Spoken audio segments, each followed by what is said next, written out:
Hey Joel, glad to see you are able to join. Okay, Hello. I'm good. Thank you. awesome. I think I'm all set. Okay, Very good. perfect. Okay. Thanks.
Hello, and welcome to the Fair Housing Act Requirement 7 Usable Bathrooms Training.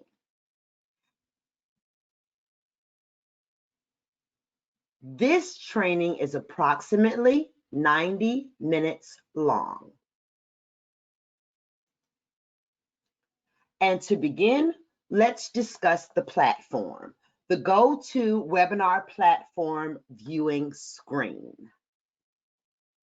Under the GoToWebinar platform, you will find various dashboard items, including the viewing screen.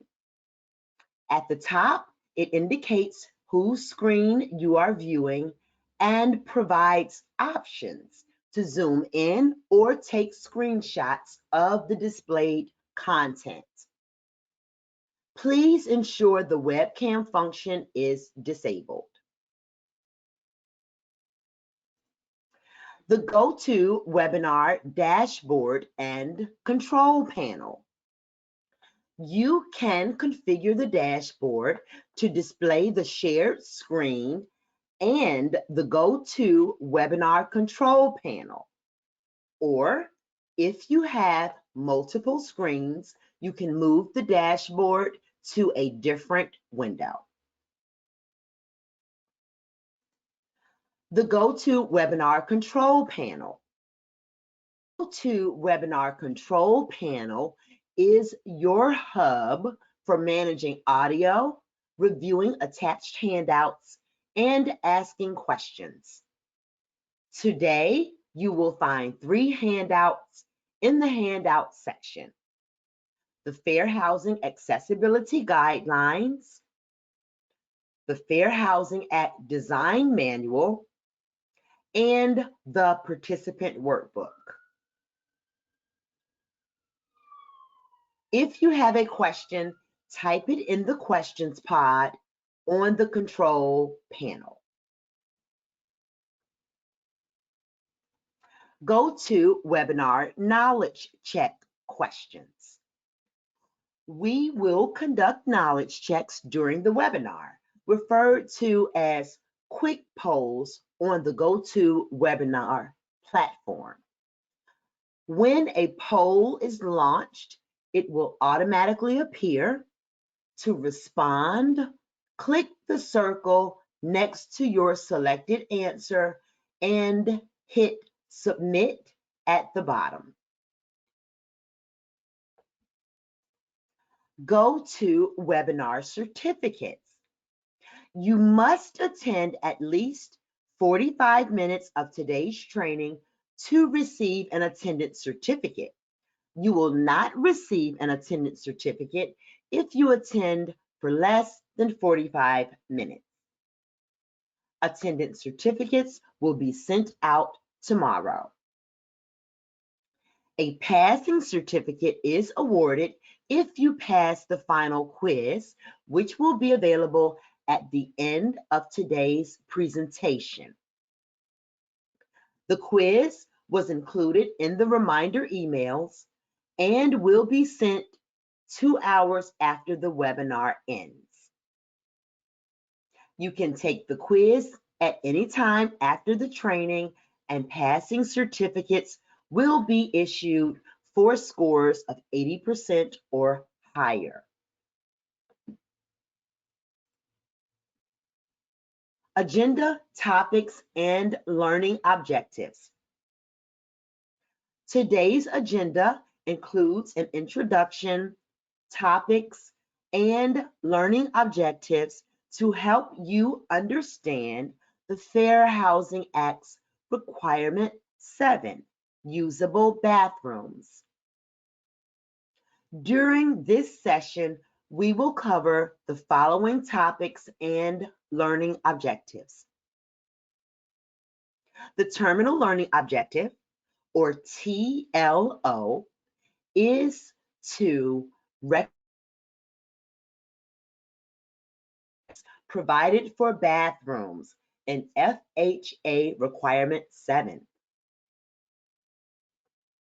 The Topic and Enabling Learning Objectives, or ELOs, are as follows. Topic 1, Fair Housing Act Overview.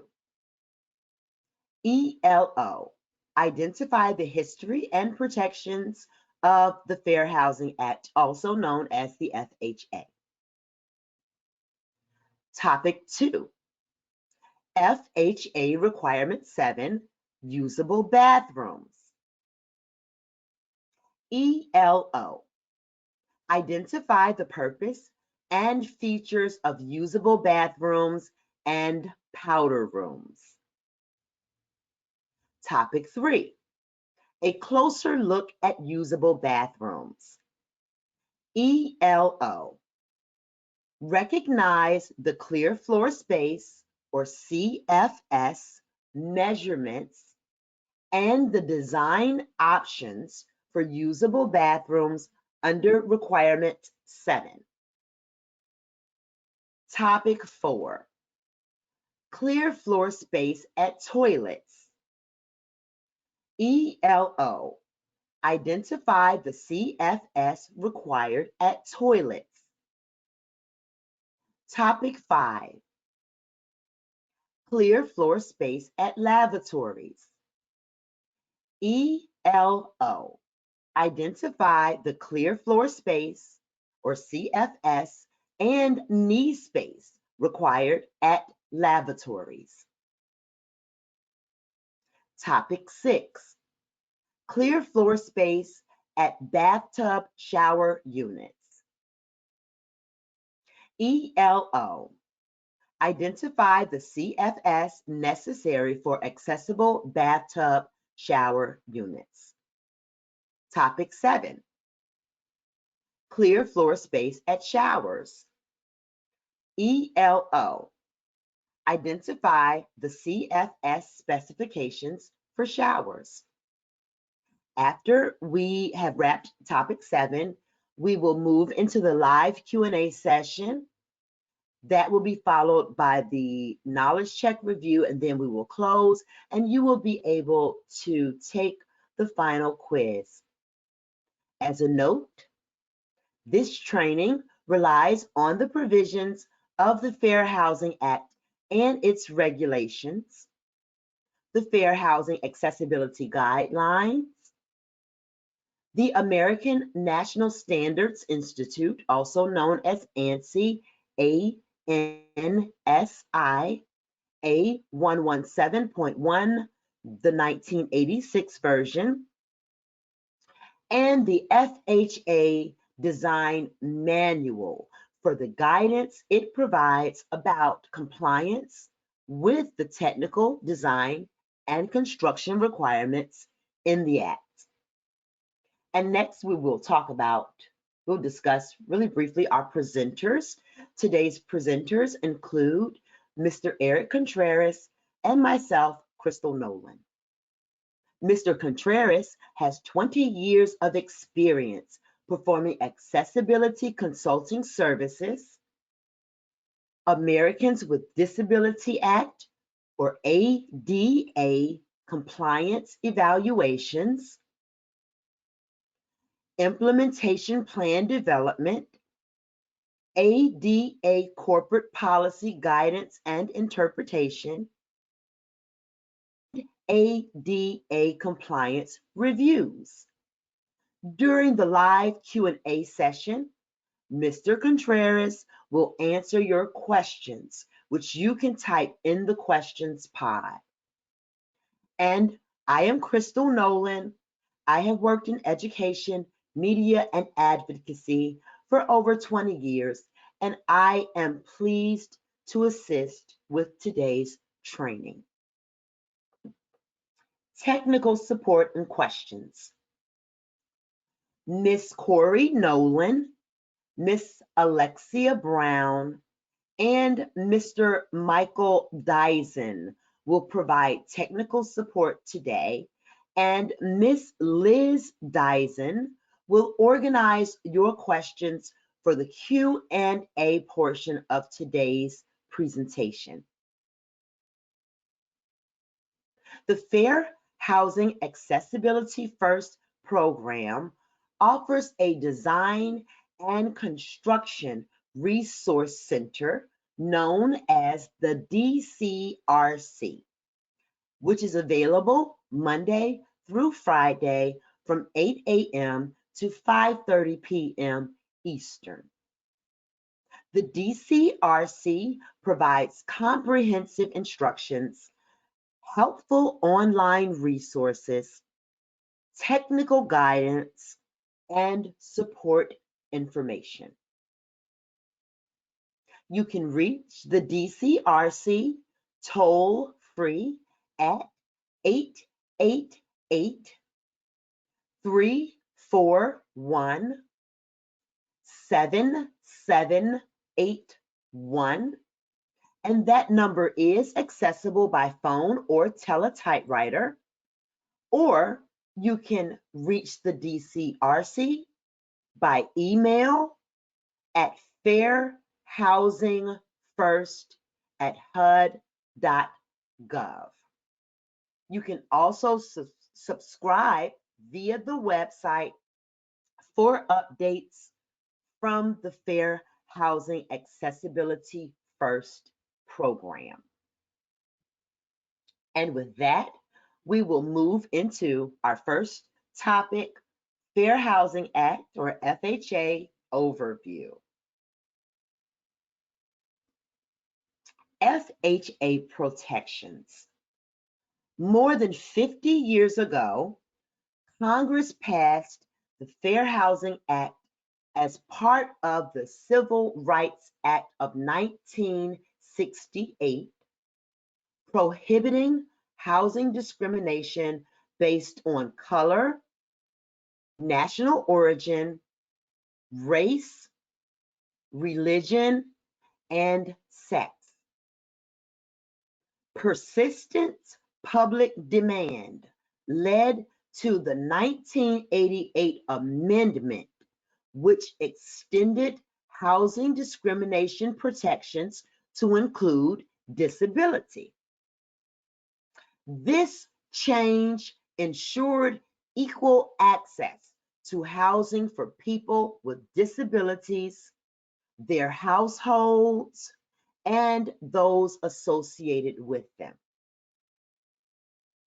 The amendment underscored the importance of disability rights and reflected the public's tenacity in demanding legal changes to protect vulnerable populations. For more information about the protections of the FHA, scan this QR code or visit HUD's website.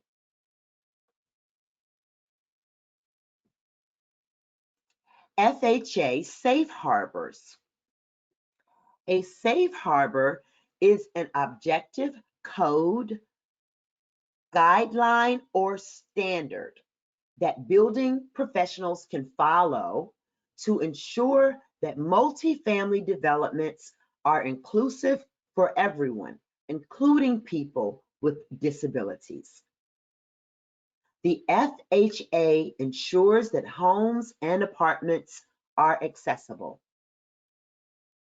It doesn't mandate a single standard that states exactly how to build them. Instead, designers and builders must choose one of 15 safe harbors approved by HUD. If a safe harbor is followed without deviation, compliance is ensured. For a list of HUD-approved safe harbors, scan this QR code or visit the Frequently Asked Questions page on HUD's website. Fair Housing Accessibility Guidelines. The FHA's mission is accomplished through the 7 requirements of the Fair Housing Accessibility Guidelines, better known as the guidelines. Think of this set of rules as a recipe for creating accessible homes. This recipe applies to all new multifamily buildings with 4 or more dwelling units built for occupancy after March 13, 1991. The design and construction specifications in the guidelines identify minimal accessibility standards. Architects, designers, and builders are encouraged to exceed these standards, increasing inclusivity, safety, and marketability. Today's training focuses on Requirement 7 and examines the sections related to usable bathrooms. And that brings us to Knowledge Check 1. And I'm going to launch this poll so that you can select the correct answer and submit it. And Knowledge Check 1 reads, the 1988 FHA Amendment extended housing discrimination protections to include disability. Is that true or is that false? Oh, and everyone has voted. That was quick. Great job. All right. So now let's move into topic 1, key takeaways. The 1988 FHA Amendment extended housing discrimination protections to include disability. There are 15 HUD-approved safe harbors.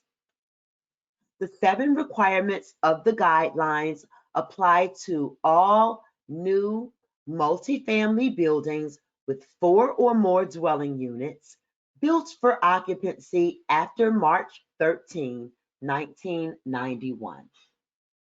And that brings us to now topic 2, FHA Requirement 7, usable bathrooms. We're going to dive a little deeper into this topic.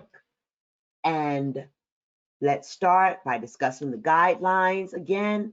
The guidelines provide specifications for bathrooms that make it possible for people who use mobility aids to comfortably and safely use such facilities. Though not fully accessible, usable bathrooms provide enough clear floor space, or CFS, and maneuvering space for a person using a wheelchair, scooter, or walker to enter, close the door, use the fixtures, and exit. What is a bathroom?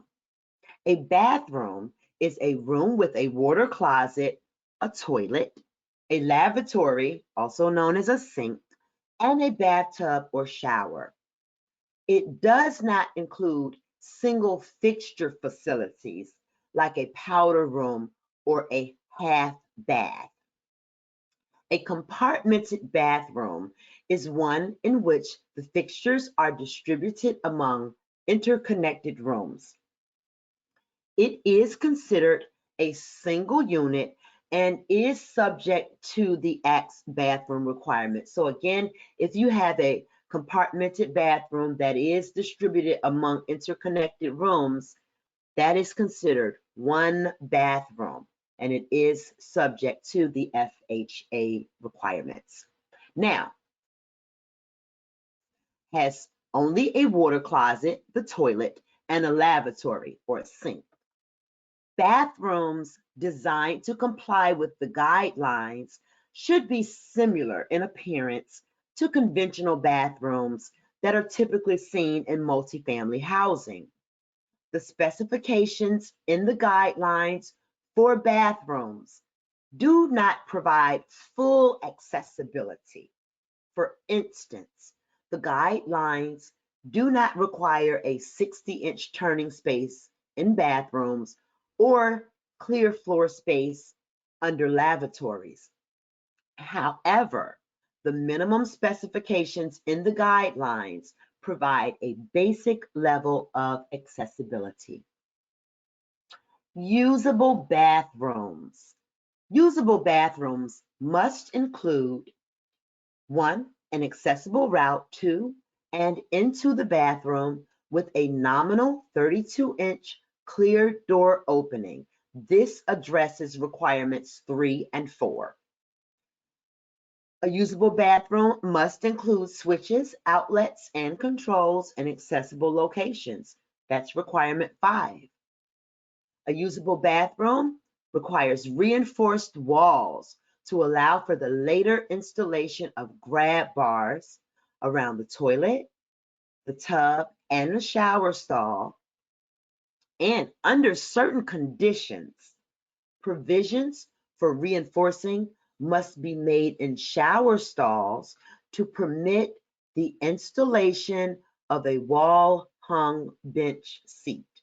And those are all related to requirement 6. A usable bathroom requires maneuvering space within the bathroom to permit a person using a mobility aid to enter the room, close and reopen the door, and exit the room. That's requirement 7. And a usable bathroom also requires maneuvering and clear floor space within the bathroom that permits a person using a mobility aid to approach and use the fixtures. Fixture dimensions and placement are specified under certain conditions, and that also addresses requirement 7. Now, powder rooms are subject to the following specifications. A powder room must be on an accessible route with a nominal 32-inch clear door opening, which addresses requirements 3 and 4, and it must have switches, outlets, and controls in accessible locations, which relates to requirement 5. Now let's talk about exceptions. There is an exception concerning multi-story dwelling units in buildings with 1 or more elevators. If the level served by the building elevator is the primary entry level for the dwelling unit, there must be either a usable bathroom or a usable powder room on the entry level. If there is both a bathroom and a powder room, then the bathroom would be required to be usable and meet requirements 3 through 7. In cases where only a powder room is provided, it must meet, in addition to requirements 3, 4, and 5, the applicable provisions of requirement 6, which is reinforced walls, and requirement 7, those maneuvering and clear floor space provisions of the guidelines. And that brings us now to our second knowledge check. Let me launch this poll. And knowledge check 2 reads, bathroom fixtures may not be distributed among interconnected rooms. Is that true or false? And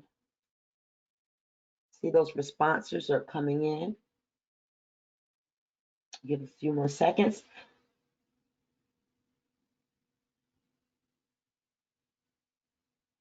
Again, bathroom fixtures may not be distributed among interconnected rooms.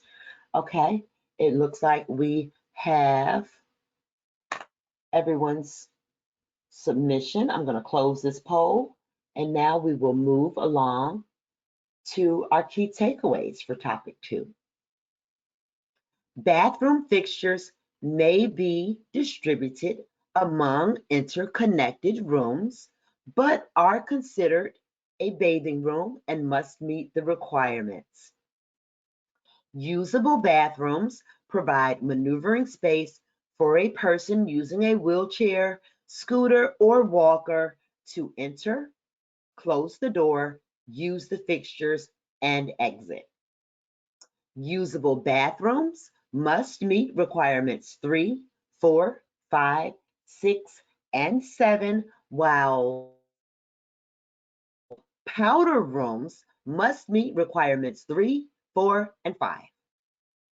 There are requirements for usable bathrooms and powder rooms in multi-story dwelling units in buildings with one or more elevators if the elevator serves the primary entry level for the dwelling unit. And here we are at topic 3, a closer look at usable bathrooms. And we're going to talk about clear floor space, or CFS, measurements. The key measurement in the guidelines for usable bathrooms is 30 inches by 48 inches of clear floor space. This CFS standard is used in ANSI, ANSI. It's also used in the 2010 ADA standards and also other accessibility standards and codes. A 30-inch by 48-inch space is the approximate area needed for an average sized person in a regular manual wheelchair. CFS for fixtures can overlap, but this 30-inch by 48-inch area must be arranged for a parallel or a forward approach to all bathroom fixtures. Usable bathroom designs. Requirement 7 offers 2 sets of provisions for designing bathrooms. The Fair Housing Act Design Manual refers to them as Specification A and Specification B. The key differences are: in Specification A bathrooms, where more than one type of fixture is provided, such as a separate shower and a tub, or 2 lavatories, each fixture must comply with CFS requirements. Specification B bathrooms provide greater accessibility. CFS allocated adjacent to the foot of the tub increases access to the tub and the controls and aids maneuverability. In Specification B bathrooms, where multiple fixture types are provided, only one of each type is required to comply with the CFS requirements. For instance, if the bathroom has a bathtub and a separate shower stall, only one must be accessible. Neither bathroom specification requires the space for a 5-foot circular turn or a T-turn to be available. However, specific CFS requirements have been adapted from the ANSI A117.1 1986 standard to meet the guidelines requirements.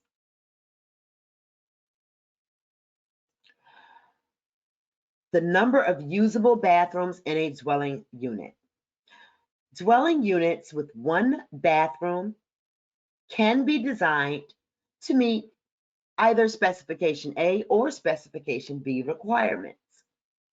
If Specification A is selected as the basis for bathroom design in dwelling units containing more than one bathroom, all bathrooms in the dwelling unit must also comply with Specification A. If Specification B is selected, only one bathroom in the dwelling unit must meet those requirements. All other bathrooms in the dwelling unit must only meet requirements 3, 4, 5, and 6. However, maneuvering space, as specified in the guidelines, requirement 7, is not required in other bathrooms within the dwelling unit when one bathroom is designed to meet the B specifications. In specification B bathrooms, if there are multiple fixtures of the same type, for example, a separate shower and a separate bathtub or 2 sinks, only one of each type of fixture must be usable by a person with a disability. Next, we'll talk about the swing of the door. Both usable bathroom designs must have a 30-inch by 48-inch clear floor space outside the door's swing. In bathrooms with doors that swing out, all the required CFS at fixtures must still be provided. In bathrooms with doors that swing in, the door swing may overlap the clear floor space at fixtures, but must not overlap the required 30 by 48-inch clear floor space outside the swing of the door. All right, well, that brings us to our third knowledge check, and I will launch this poll. There we go. Okay. And knowledge check 3 reads, specification A and B bathrooms require a blank clear floor space outside the door swing. You have answer choice 32 inches. The second answer choice is 30 by 48 inches. The third answer choice is a nominal 32 inches. And the fourth answer choice is overlapping. And I see that those selections are coming in and they're looking really great. Give it a few more seconds. All right, and now we can close this poll and we will review topic 3, key takeaways. The key measurement in the guidelines for usable bathrooms is a 30 by 48-inch clear floor space. Requirement 7 offers 2 sets of provisions for designing usable bathrooms, specification A and specification B. Both specification A and B bathrooms must have a 30-inch by 48-inch CFS outside the door's swing. All right, moving right along. Topic 4, clear floor space at toilets. Approaches. The unobstructed CFS required by the guidelines allows a wheelchair user to approach the toilet and transfer onto the fixture using various independent and assisted techniques. The transfer techniques most commonly used are the forward, perpendicular, diagonal, reverse diagonal, and parallel. The example on the screen shows a forward approach to a toilet. Clear floor space options for toilets. The guidelines provide 3 CFS options for providing maneuvering space at toilets in spec A and B bathrooms. The choice of CFS will depend on the overall bathroom design and the direction of approach to the toilet. The 3 options are the first option, 48 by 66 inches for a forward and side approach. The second option is 48 by 56 inches for a side approach. And the third option is 56 inches by 60 inches for a fully accessible side or forward approach. In terms of accessibility, from left to right, the first diagram offers a middle level of usability. Diagram 2 offers the lowest level, and diagram 3 offers the highest level of usability. Non-compliant toilets and showers. A shower acceptable under the guidelines. As the screen shows, a shower next to the toilet reduces the acceptable approaches for those who use wheelchairs. Clear floor space option 1, the 48-inch by 66-inch option. This option allows both a forward and side or perpendicular approach to the toilet. If a front approach is provided, there must be enough floor area for a person using a wheelchair to turn and make the approach. If a door is in front of the toilet on the opposing wall, there must be a minimum depth of 66 inches to allow a forward approach. The user may slide the wheelchair footrest under the toilet bowl or swing them to either side of the toilet to pull in closer to the bowl to execute a front transfer. An added benefit, of this option is that a limited version of the diagonal approach to the toilet also is possible. Clear floor space option 2, 48 inches by 56 inches. And so this clear floor space option is enclosed on 3 sides and is the minimum space in which a person using a wheelchair can get close enough to make a side or perpendicular approach to the toilet. A lavatory or other obstruction is allowed to overlap the 48 inches by 56 inches up to a depth of 24 inches. 33 inches at a minimum must be maintained between the side of the lavatory and the opposing side wall or bathtub. The center line of the toilet must be 18 inches from the adjacent side wall or bathtub. A person approaching from a perpendicular approach can pull up to the toilet and make a side transfer to the toilet.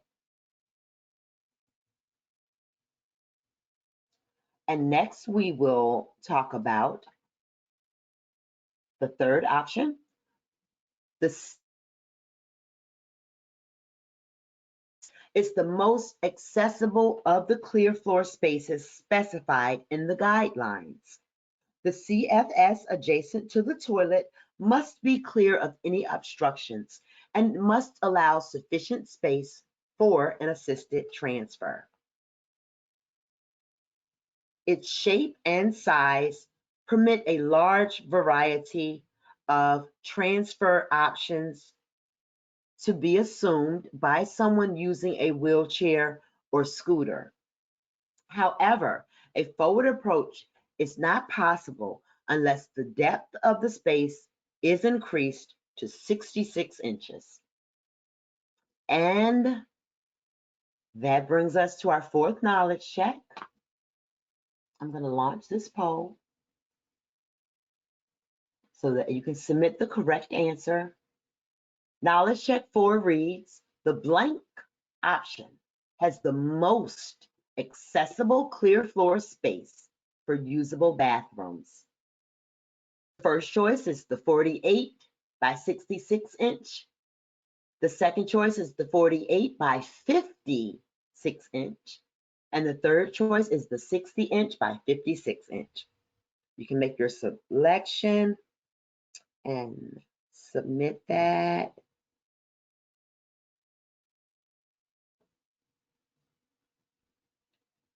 And I see those answers are coming in.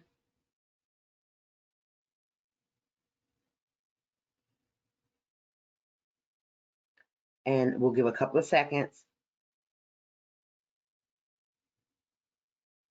And then I'm going to close that. And let's see. All right, it looks like everyone has made their selections. And so I'm going to close this poll.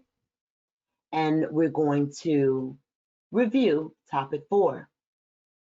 The toilet transfer techniques most commonly used are the forward, perpendicular, diagonal, reverse diagonal, and parallel.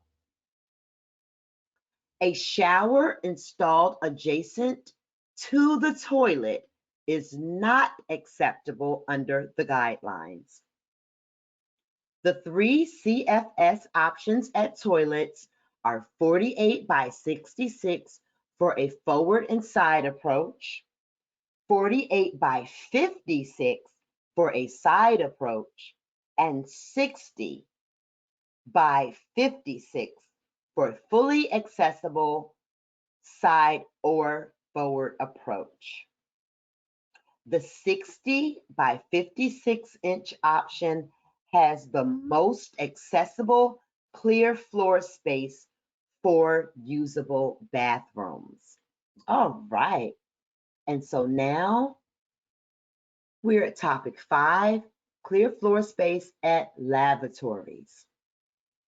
A 30 by 48 inch clear floor space is required at a lavatory so a person who uses a wheelchair or scooter can get close to the basin and controls and use the fixture.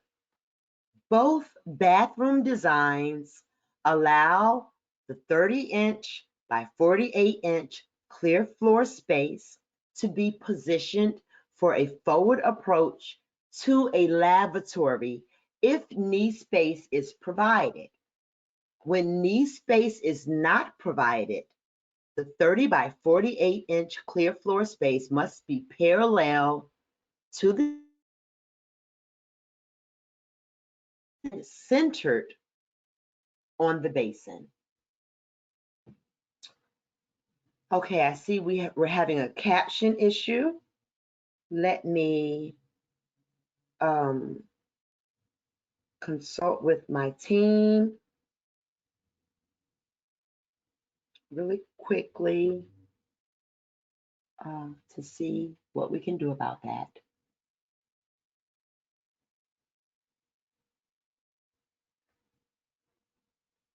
Hey, Crystal. Mm-hmm. On the sharing tab on GoTo, Okay. you'll see where it says stop showing screen. It's a little Yeah. square. Uh-huh. Gotcha. Go ahead, select that. Okay. And Done. you're gonna have to close out the presentation and relaunch it. Oh no. Okay. All right. And so I've stopped showing the screen. And okay. Close it out. Yeah, the PowerPoint, go ahead, close it and just reopen it. Okay. I don't want to do that. Close the PowerPoint, reopen it. Okay. And let's see.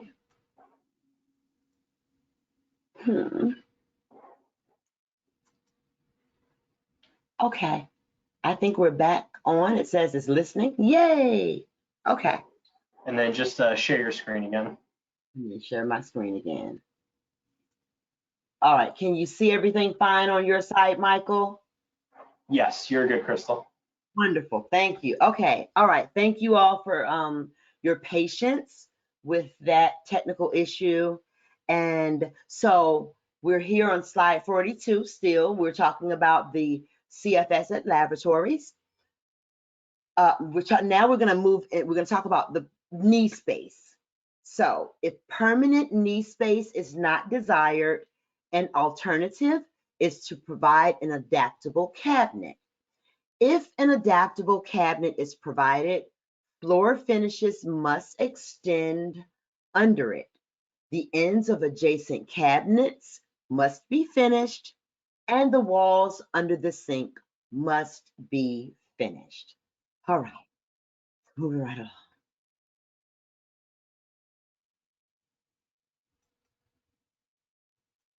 Okay, knee space specification A bathrooms. In specification A bathrooms, if a parallel approach is not possible, any cabinets provided would have to be removable to afford the necessary knee clearance for a forward approach. The knee space must be at least 17 inches deep, but only 19 inches of the 48 inches of CFS required for the perpendicular approach may extend under the lavatory. And you can see an example of that on your screen. Now, the specific requirements given in the guidelines for knee space in specification B bathrooms include the center line of the fixture being at least 15 inches from an adjoining wall or fixture, the top of the fixture rim being a maximum of 34 inches above the floor, the apron being at least 27 inches minimum above the floor, and knee space being at least 17 inches deep. It is recommended that builders and developers follow the ANSI standard when knee space must be provided in either bathroom design. Pipe protection. Pipes below lavatories should be covered. One method of providing protections from hot pipes and sharp surfaces is to wrap them with insulation. This solution is effective, but it is often difficult to maintain, since it may be removed when repairs are made, and either it's difficult to rewrap due to the loss of adhesion, or sometimes it does not get replaced at all. It is also possible to install commercial or custom-made pipe covers. They are easy to remove and easy to replace when repairs are necessary. Appearance panels also conceal the underside of the sink while preventing inadvertent burns or cuts. And remember, pipe protection is recommended. It's not required under the guidelines, but it is strongly recommended. Next, we'll talk about offset basins. To economize on floor space, a basin may be offset, so the length of the countertop may be less than 48 inches. In 36-inch wide countertops, the basin may be offset if it remains centered on the required 48-inch long CFS. When a lavatory must be installed where space does not permit a close parallel approach with the 48-inch CFS centered on the basin, the center line of the basin must be at least 15 inches from an adjoining wall or fixture. It must have knee space at least 30 inches wide to allow a forward approach into the space beneath the fixture. Double basin lavatories. Countertops for double basin lavatories vary in length and may be as short as 60 inches. Where two basins are planned for installation in a 60-inch long countertop, and especially where obstructions such as a wall and a bathtub enclose the maneuvering space, a removable vanity cabinet should be used for a forward approach. In the illustration on your screen, the countertop is 72 inches long and a parallel approach can be centered on the basin. Pedestal lavatories. Pedestal lavatories can be installed in bathrooms, provided a parallel approach centered on the basin can be made. Though they have the appearance of knee space, pedestal lavatories have no removable element. Most pedestal lavatories do not provide adequate knee space for a forward approach. However, if pedestal lavatories are installed within the 30 by 48-inch CFS, permitting a parallel approach centered on the basin, a user may execute a variety of approaches provided adjacent fixtures do not interfere. And now we've reached Knowledge Check 5, and I will launch this poll.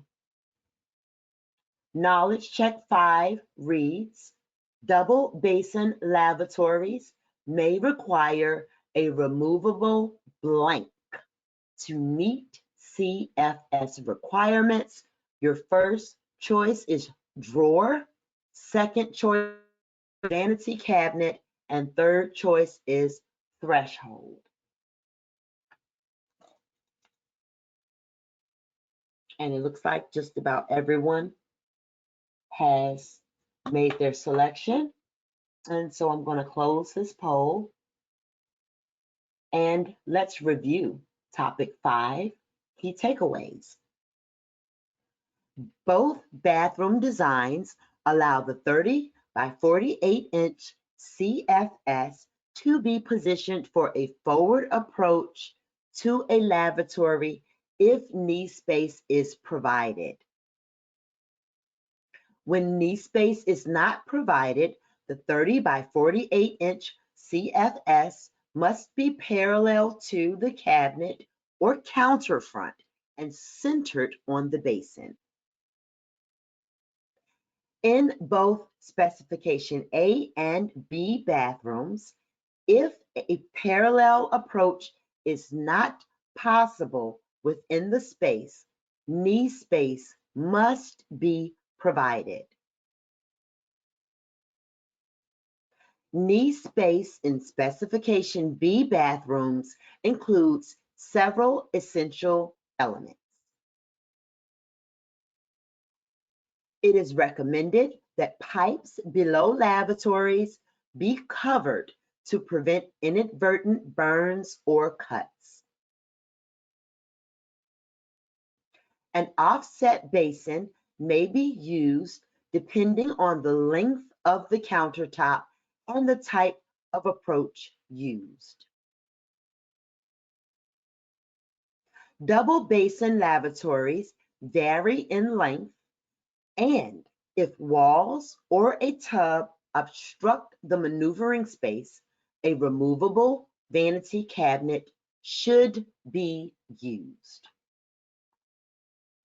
And here we are at topic 6, clear floor space at bathtubs. The guidelines require that one of 3 CFS options be provided at bathtubs so people who use wheelchairs or scooters can get close enough to execute transfers into and out of bathtubs. This includes bathtub shower combination units. The diagrams on the screen show the CFS requirements for bathtubs. The first 2 diagrams apply to specification A, and the third applies to specification B. In all 3 clear floor spaces, the shaded areas must be, except that in diagram 2, a lavatory that meets applicable CFS requirements may be located next to the toilet. In specification A bathrooms, a lavatory or a toilet may encroach upon the CFS next to the bathtub, and that's only in specification A bathrooms. All right, bathtubs in specification A bathrooms. For specification A bathrooms, 2 CFS requirements are provided for bathtub shower fixtures. A 30 by 60 inch clear floor space with a wall-hung lavatory can allow a parallel approach at the bathtub. In the first illustration, note the lavatory must have CFS for a forward approach. This may be accomplished with a countertop lavatory with an adaptable cabinet. The second illustration shows a 48 by 60 inch CFS, which allows a perpendicular approach to the bathtub. A toilet or a lavatory can overlap in this space. And now we will complete knowledge check 6. I'm going to launch it. Knowledge check 6 reads, in specification blank, a 30 inch by 60 inch clear floor space with a wall-hung lavatory will allow a parallel approach at the bathtub. And your choices are A bathrooms or B bathrooms.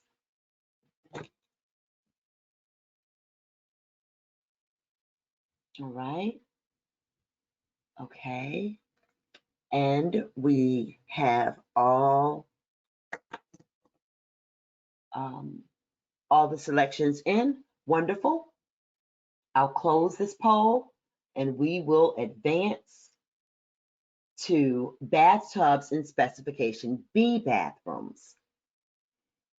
In specification B bathrooms, a 30 by 48 inch CFS is required adjacent to a bathtub to provide greater access for transferring into and out of the tub.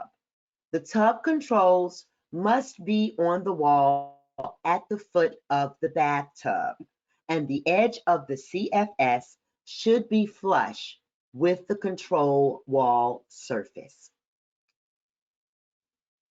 Neither a vanity cabinet nor a toilet may encroach on this CFS.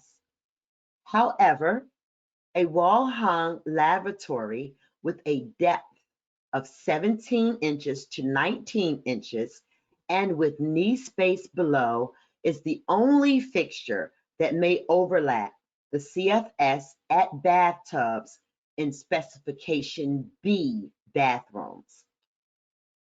A lavatory deeper than 19 inches may only be installed if it is recessed into the wall to allow the edge of the 30-inch by 48-inch clear floor space to begin flush with the control wall at the foot of the bathtub.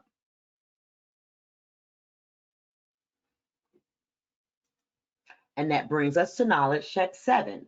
And I'm going to launch this poll so that you can select the correct answer. Knowledge check 7 reads, in specification blank, a 30-inch by 48-inch CFS is required adjacent to a bathtub. And your options are A bathrooms and B bathrooms. And all right, answer selections are in. I'm going to close the poll and we will review topic 6, key takeaways. For specification A bathrooms, 2 CFS requirements are provided for bathtub shower fixtures. A 30 by 60-inch CFS with a wall-hung lavatory is provided for a parallel approach at the bathtub. A 48-inch by 60-inch CFS allows a perpendicular approach to the bathtub. In specification B bathrooms, a 30 by 48-inch CFS is required adjacent to a bathtub to provide greater access for transferring into and out of the tub. All right, topic 7, clear floor space at showers. Shower stalls and covered dwelling units may be of any size or configuration with certain exceptions, as long as an unobstructed 30 by 48-inch CFS is provided parallel to the fixture and flush with the control wall. The guidelines require a 30 by 48-inch CFS beside the shower to ensure adequate maneuvering space is available outside the stall for a person using a mobility aid to get sufficiently close to enter and exit the stall safely. This image illustrates the 30 by 48-inch clear floor space for showers. Now there are exceptions. Exceptions for CFS at shower stalls occur under the following conditions. The shower stall is the only bathing fixture in the dwelling. The shower stall is designated the accessible bathing fixture in a specification B bathroom. The shower is the only bathing fixture in a specification A or B bathroom on the primary entry level of a covered multi-story unit in an elevator building. Now, with these exceptions, the guidelines specify that a shower stall for a specification A bathroom must measure at least 36 inches by 36 inches or a comparable size that provides the same equivalent usable area, such as a 32 by 42 inch shower or a 30 by 44 inch shower. In Specification B bathrooms, the guidelines specify that a shower stall measures at least a nominal 36 by 36 inches or an equivalent usable size. For either specification, the fixture must have a 30 by 48 inch CFS parallel to the stall and flush with the control wall. This alignment provides a 12-inch CFS offset behind the wall opposite the controls. Wall reinforcing for shower fixtures. While reinforced walls for later installation of grab bars are required in all bathrooms, Specification A bathrooms do not require reinforcing to support a wall-mounted shower seat in the stall. However, it is strongly recommended that appropriate reinforcing for shower seats, be installed. Again, it's not required, but it is strongly recommended.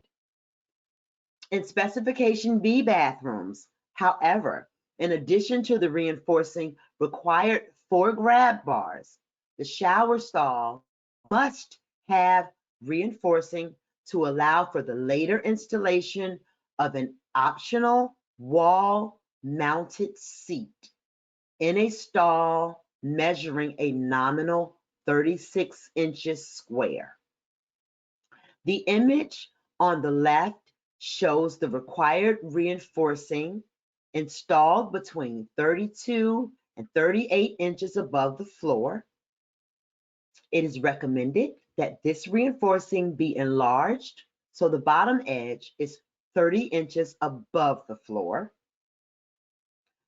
The image on the right shows the reinforcing for a wall-hung seat in a 36 by 36 inch Specification B bathroom shower that is the only bathing fixture in the dwelling unit.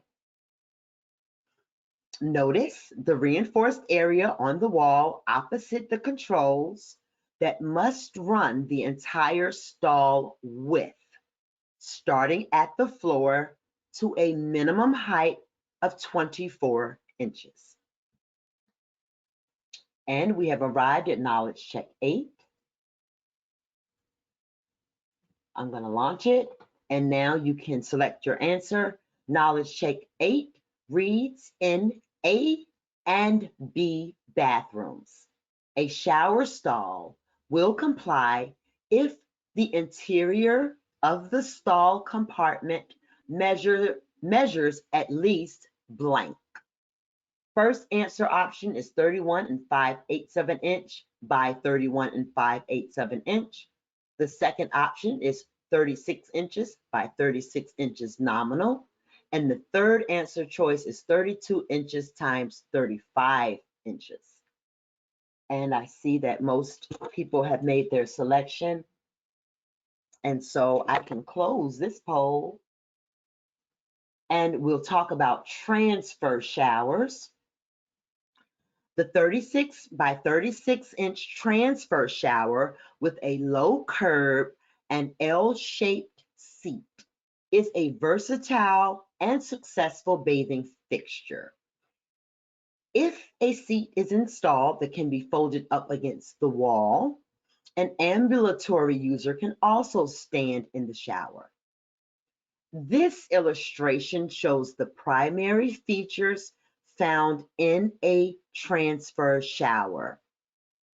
The 30 by 48 inch CFS beside the shower provides access to the control wall, and because it extends beyond the back of the stall, it allows a person using a wheelchair to position the chair in line with the wall-hung seat for a safe sliding transfer. Large showers.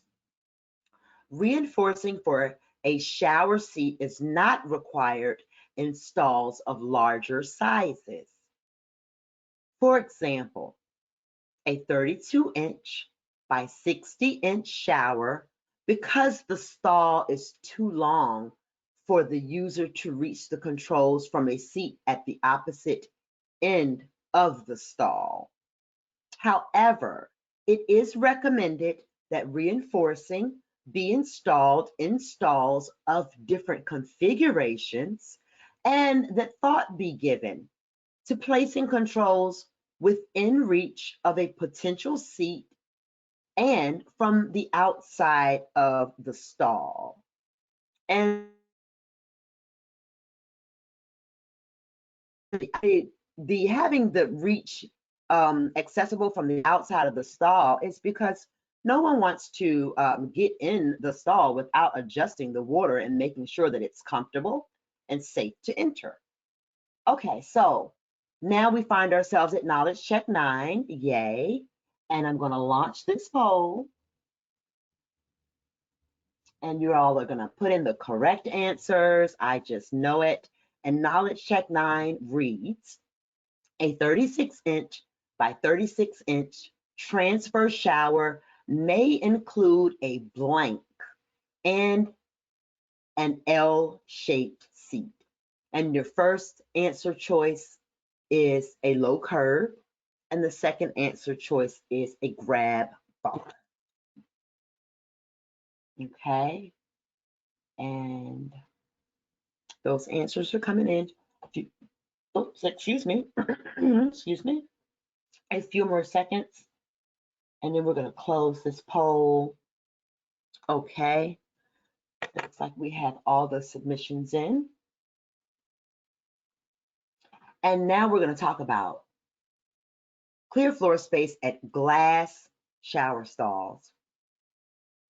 Glass showers with the following features may work better for many people who use wheelchairs.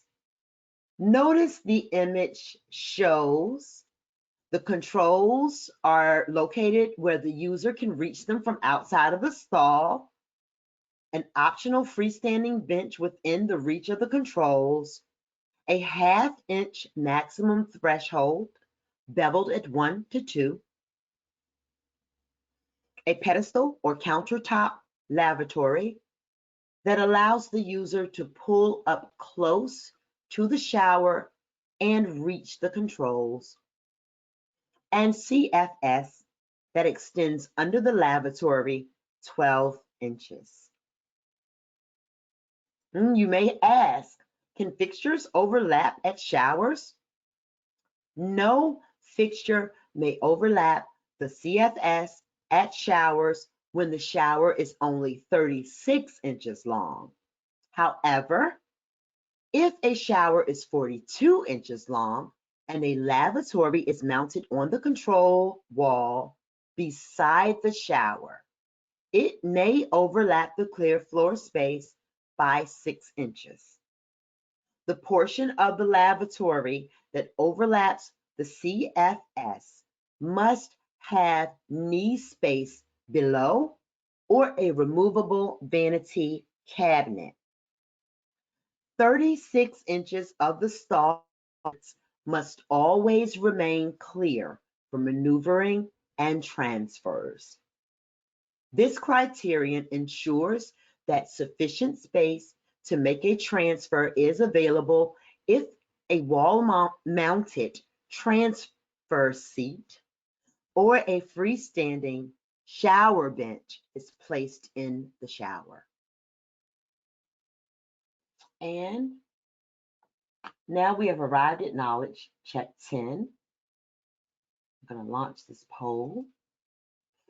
And knowledge check 10 reads, glass showers with a 1/2 inch maximum threshold blank may work well for people who use wheelchairs.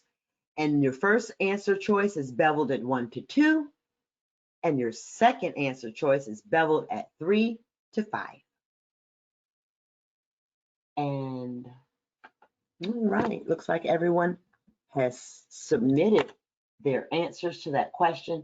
Fantastic. I'm going to close the poll and review topic 7, key takeaways. Shower stalls and covered dwelling units may be of any size or configuration with certain exceptions as long as the 30 by 48 inch CFS is provided parallel to the fixture and flush with the control wall. There are certain exceptions if a shower stall is the only bathing fixture in the dwelling unit. In specification B bathrooms, the guidelines specify that a shower stall measures at least a nominal 36 by 36 or an equivalent usable size such as 32 by 42 or 30 by 44. A 36 by 36 inch transfer shower includes a low curb and an L-shaped seat.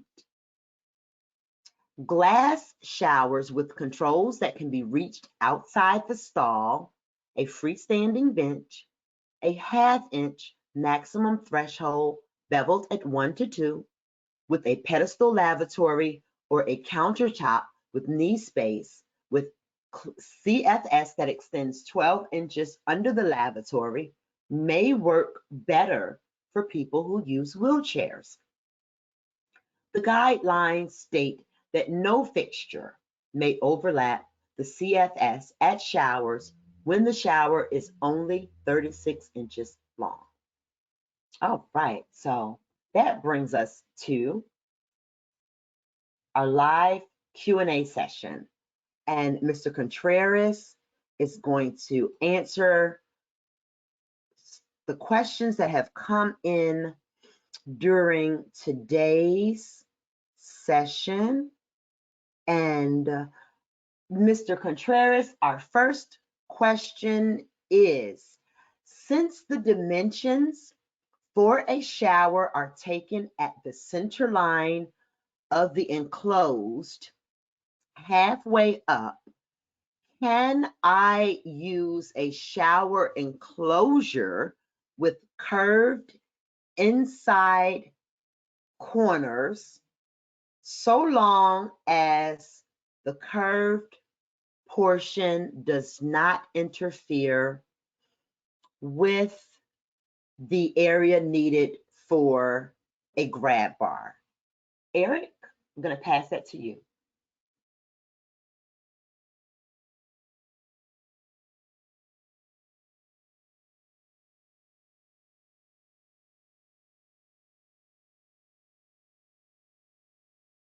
Hey, Eric, Mr. Contreras, our subject matter expert, may be experiencing some type of technical difficulty. So what I will do is I will read his answer to this question, and then we'll hope that everything works well with his microphone. So the answer to that question is the FHA accessibility guidelines do not require minimum shower dimensions except when the shower is the only bathing fixture in the covered dwelling unit. Fiberglass enclosures for bathtubs and showers that are curved inside may be used if they provide the minimum reinforced areas for the later installation of grab bars. Okay, and yes, it is correct that Mr. Contreras is experiencing technical difficulties. So I guess I will move ahead with the questions, and maybe the tech team can help get his microphone taken care of. So another question that has come in is, for a dwelling unit with 2 specification A bathrooms if one bathroom has a tub and the other has a shower, does the bathroom with the shower need to meet shower clear floor space requirements, or is the shower excluded because it is not the only bathing facility in the unit? And luckily, Mr. Contreras had already answered this question, so I can give you his answer. His answer is, if you choose a Spec A bathroom, all bathrooms in the unit must be Spec A and all fixtures must be usable. There is no exemption from maneuvering and clear floor space requirement at fixtures for specification A bathrooms. That was a very good question, and thank goodness that we have the SME's answer already. Move on to another question.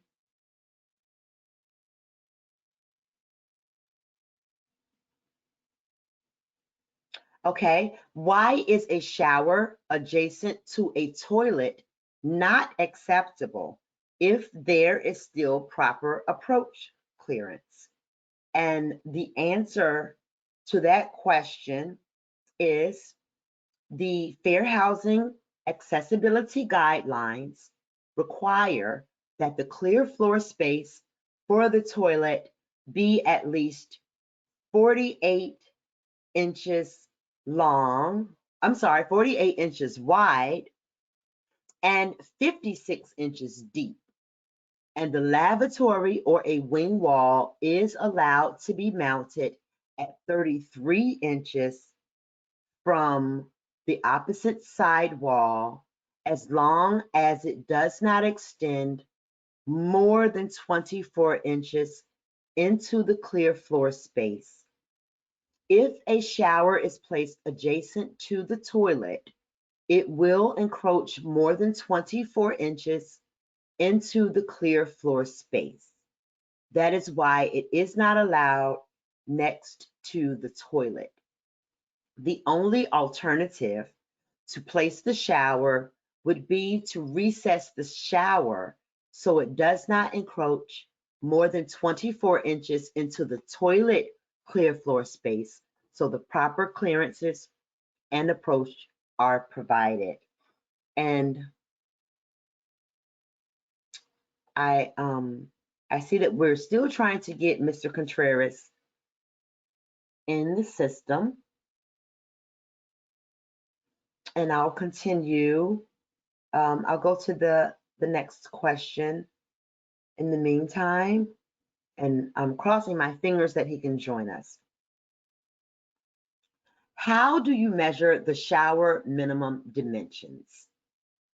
And Mr. Contreras has answered this question, and the answer is the Fair Housing Accessibility Guidelines only require the minimum shower dimensions when the shower is the only bathing fixture in the covered dwelling unit, and other sizes that provide equivalent usable areas, such as the 30 by 60 inch or the 36 by 42 inch showers, can be used.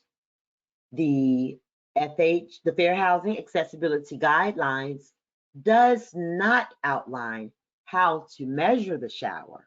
However, other safe harbors, such as the ANSI A11.1 2009 section 608.2.2, stipulate that showers should be measured at the center point of the opposing sides.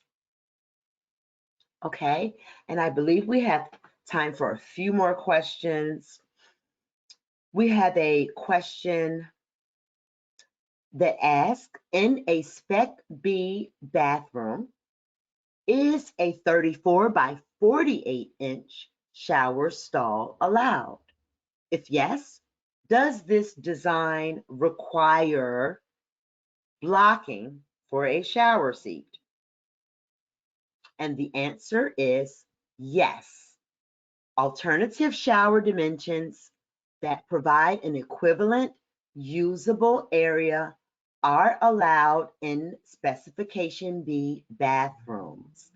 The size of the shower does not require reinforcing for the transfer seat as the length exceeds the distance for a person seated on the seat to reach the grab bar or the control, or to reach the grab bar on the control wall.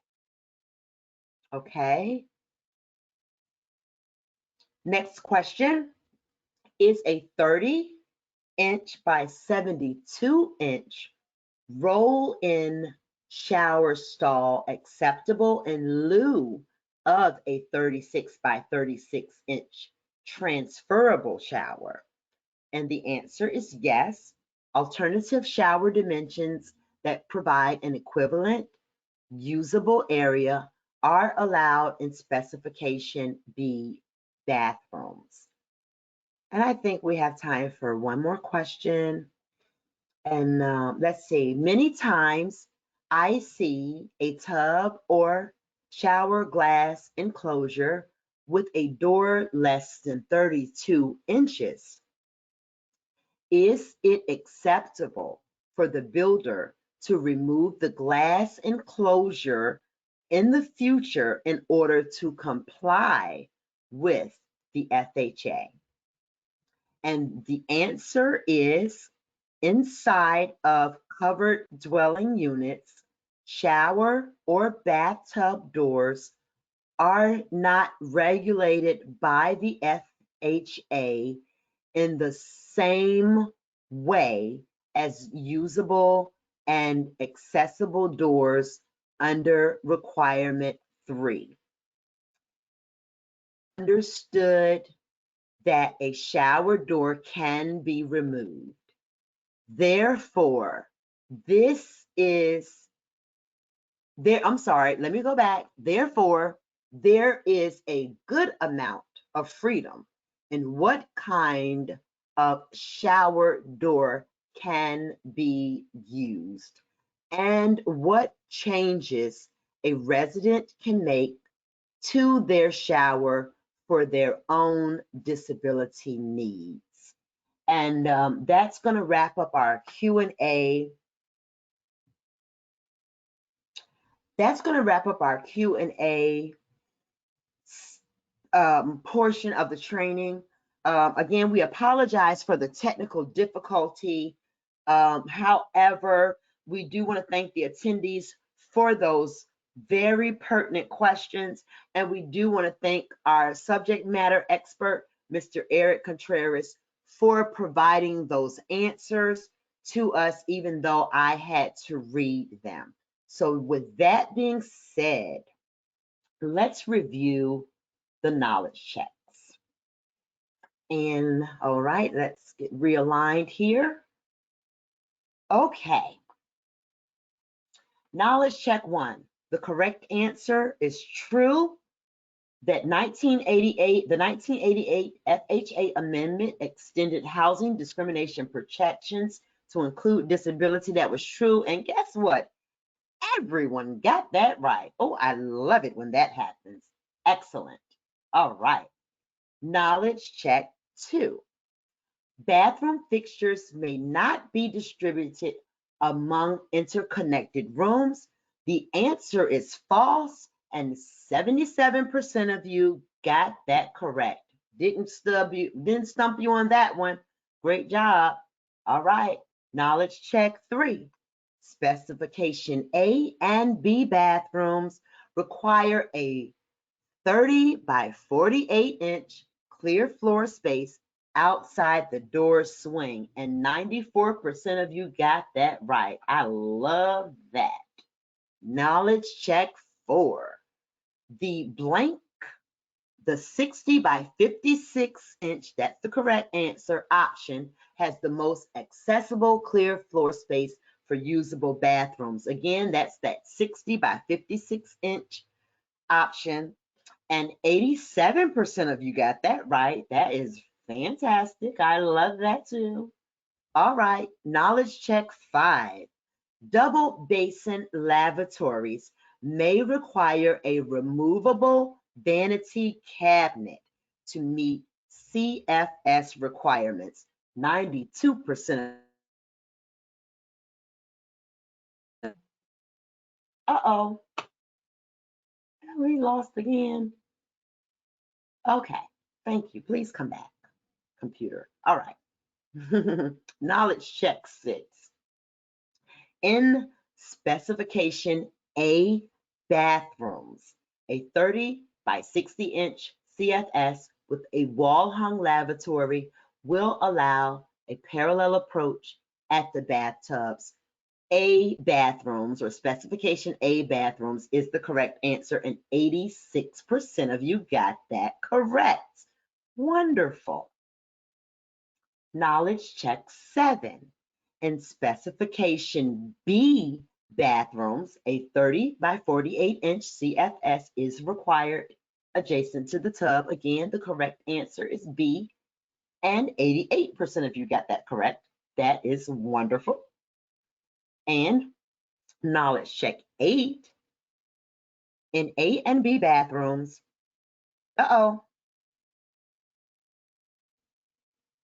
okay. I'm sorry, I was checking a tech message, but we are good. Okay, so knowledge check 8. In A and B bathrooms, a shower stall will comply if the interior of the stall compartment measures at least 36 inches by 36 inches. That's the correct answer. And 94% of you got that right. That is awesome. Wonderful. Okay, knowledge check 9. A 36 inch by 36 inch transfer shower may include a low curb and an L-shaped seat. 54% of you got that right. That's more than half, so I'm gonna have to make myself happy with that. That's okay. All right, knowledge check 10. Glass showers with a 1/2 inch maximum threshold, beveled at 1 to 2, may work better for people who use wheelchairs. And again, that correct answer is beveled at 1 to 2. Man, 96% of you all got that right. Oh man, those are some really good scores. I am very happy. So now I'm gonna move along and let's talk about these certificates. For attending at least 45 minutes of today's presentation, you will receive an attendance certificate.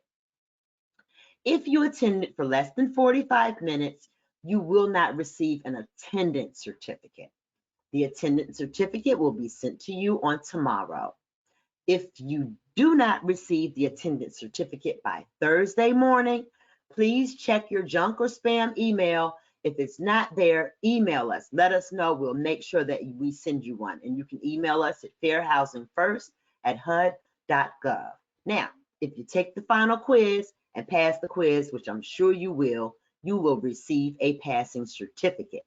The final quiz will be in the email that comes to participants 2 hours after the end of the webinar, and it was also in the reminder emails that you received before the event began.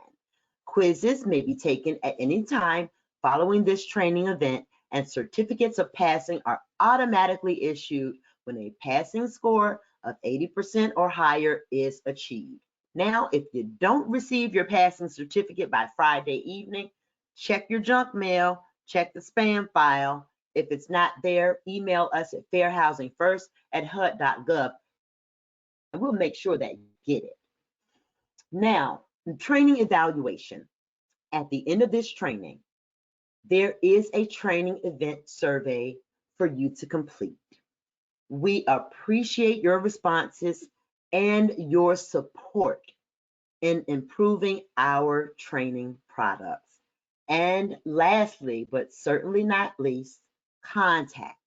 Please contact us with further questions via the DCRC by calling 888-341-7781. And remember, that number is accessible by voice or by teletypewriter. And you can email us at fairhousingfirst@hud.gov as well. You can scan the QR code, and that will add the DCRC's contact information directly into your cell phone's address book. With that being said, we would like to thank our presenters, our technical support, the ASL interpreters, and of course, you, the attendees. We hope you will join us on August the 27th for training on usable kitchens. And I'm going to leave this screen up for about 20 seconds after the broadcast has ended, just to make sure that you have time to scan that QR code or take a screenshot of the contact info on your screen. Again, we thank you for attending, and we hope that you have a fantastic and accessible day.